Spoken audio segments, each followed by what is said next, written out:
Amidst the symphony of the soca music industry, there exist hidden maestros who wear multiple hats with finesse. Unspoken magic that elevates the artist while they linger softly in the background. These unsung heroes orchestrate harmonies through tireless dedication. It's time to unveil the brilliance that often goes unnoticed and illuminate one of the souls behind the scenes. A part of that silent force that helps propel soca music forward. A conversation with an exceptional songwriter, producer, and manager.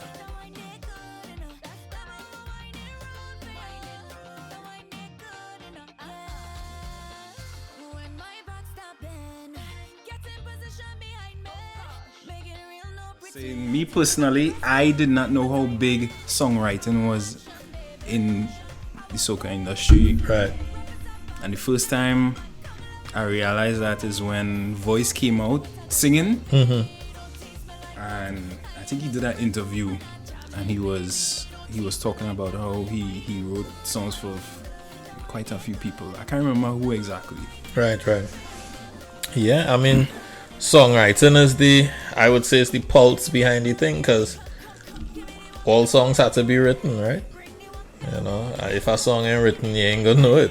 I always thought it was the artists themselves. That is like the major misconception, and I guess it's because the artist is the one that's in the forefront. You know, that's the face you're seeing all the time. So everybody would always think the creative genius is coming from, you know, the artist and whatnot. But I'm not saying that a lot of great artists do be writing their own music, you know, because a lot of them do. But songwriters have a vital place in the culture, in the industry, in the moving forward of a lot of artists' careers. You know, is the songs that sometimes make or break them. Right. You know, so yeah, I mean, songwriting is huge. It's a vast industry. It is the backbone, I would say, of a lot of artists' careers. Right. Know? So how did you yourself get started with this whole songwriting? In songwriting? For me, I've always been a fan of music since childhood, right? So I felt like I always paid closer attention than the average listener.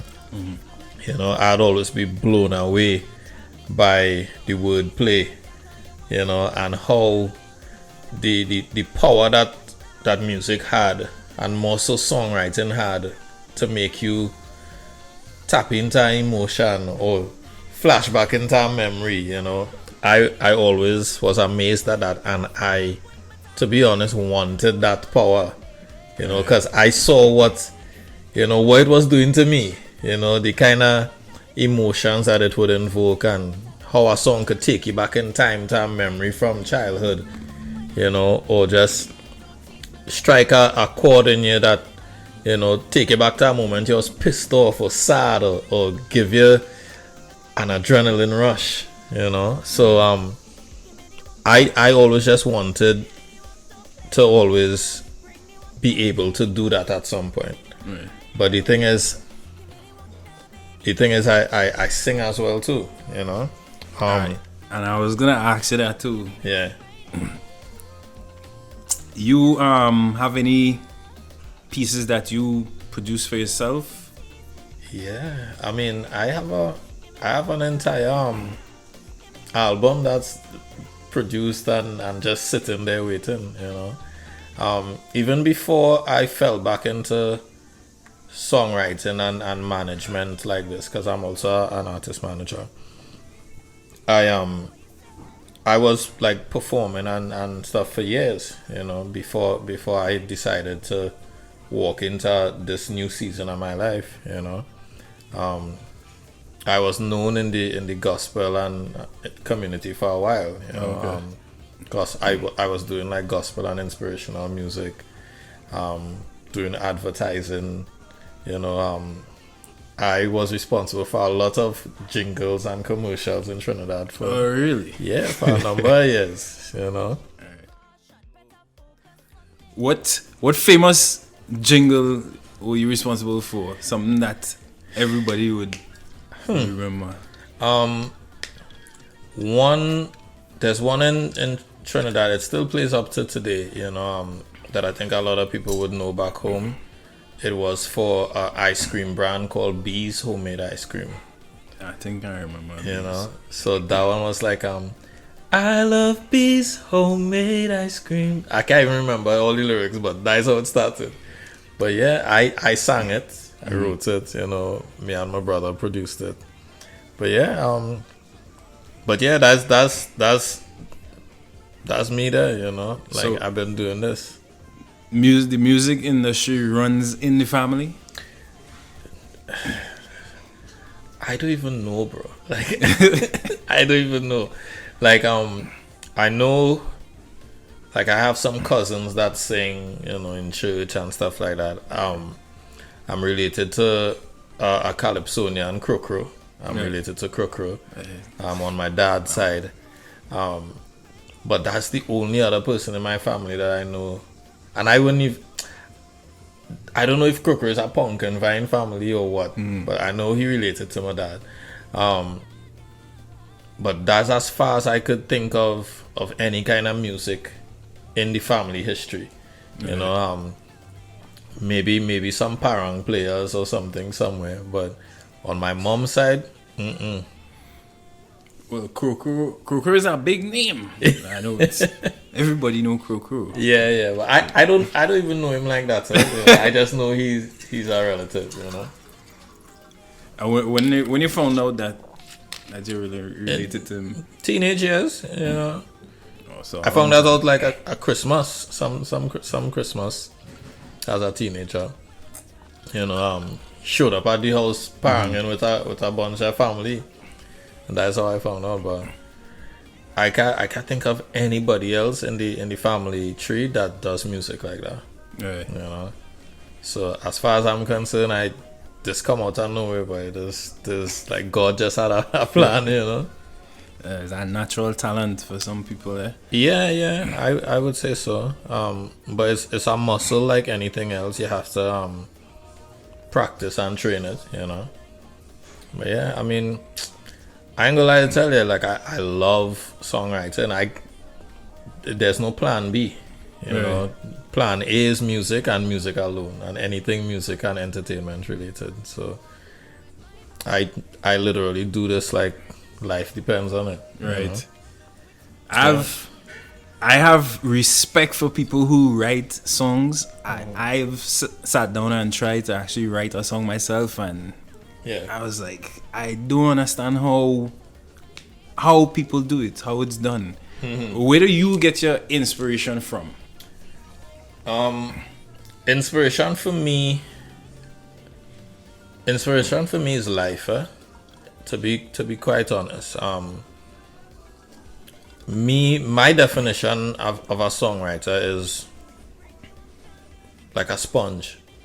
You know, I soak up everything around me, spoken to me, spoken by me, all my experiences, or even the experiences of the people around me. You know, it's like I'm a watcher, you know, and I talk about what I see, or I talk about what I experience or how I feel, you know. So my inspiration is life, bro. You know, I use everything: conversations, experiences, emotions. You know, you would use relationships, sex, anything. You know, God, literally everything. You know, and you just have to find a way now to translate that, because being a songwriter is about connectivity. Right. You know, you have to be able to relate that story to people. You know, so that's really what it is for me. You know, yeah. And on an average, you say how long it will take you to write a song? It depends. Lately it takes longer than what I would typically be accustomed to. There was once a time where I might write a song a day, sometimes 3 songs in a day. Wow. You know, now I think I'm at a space now where I don't feel like I have anything else to prove. Right. You know, and it's more of a laid back approach now. So it's kind of like I just let the songs come. You know, it comes when it comes. I'm not rushing it. I try to not rush the process. So sometimes a song might even take 3 days now, you know, or even longer. But it really just depends on sometimes when the inspiration hit, because I hate forcing the song. You know, you want to be intentional with your time, but you don't want to force the art now, you know. You don't want to write it when you're not in a good mood, you know. Yeah, so it don't really have a time frame on it anymore for me. You know, it's really when it flows, when it comes.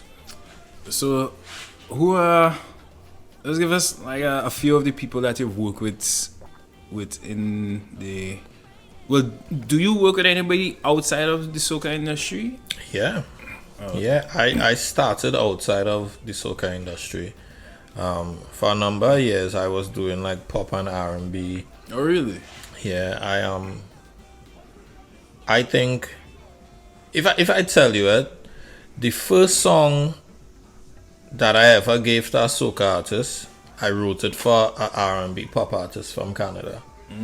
They wanted a Caribbean sounding record, you know, and I wrote the song with KES in mind, right? Because he was the closest thing to an amazing Caribbean vocalist that I could think of. I didn't even know him that well at the time.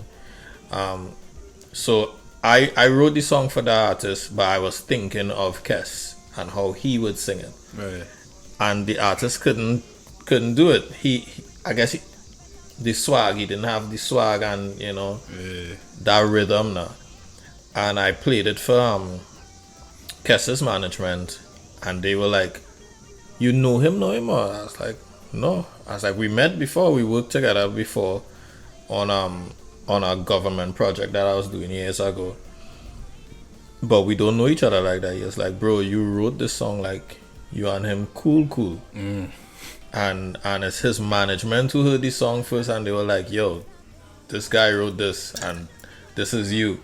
And I think it was for my anniversary, he called me that night after dinner with wifey, and he was like, "Bro, this KES, bro, they play me this song, boy." You know, he was like, "That was skillfully written." He's like, "You write that like you know me, boy." I was like, "Nah, it's just I take my time and research people, you know, and I'm very I take a lot of pride in what it is I do, so I always, you know, I try to be very intentional. But soca wasn't really the genre that I would see making my career in. You know, I never really wanted to get into the business of soca music. You know, I love soca, but I didn't think that is where I would make a living. You know, I was doing it with pop R&B. I would do a lot of music for TV and film, like have songs in TV shows and them kind of things. And I just felt like I had a responsibility with everything that I was learning from my mentor and the people I was working with abroad. I felt like, you know what, boy, like, what is the point of learning all of these things and having these connections and just the knowledge that you have? What is the point of it if you're not trying to elevate what you have back home now? You know, because I was traveling a lot and all of that. And since you know, growing up and doing music, and my vocal coach, a woman by the name of Chris Balbosa, she always used to instill this principle in us about doing everything that we're doing in us with a spirit of excellence. You know, so I always felt like the soca industry needs a spirit of excellence. You know, and I'm not saying that there's a lot that there isn't artists out there that was doing great things and excellent quality work and stuff like that, but I just felt like I wanted to be in a position to contribute and add value to what we were doing and what the genre could do globally, you know. So that was part of my mission.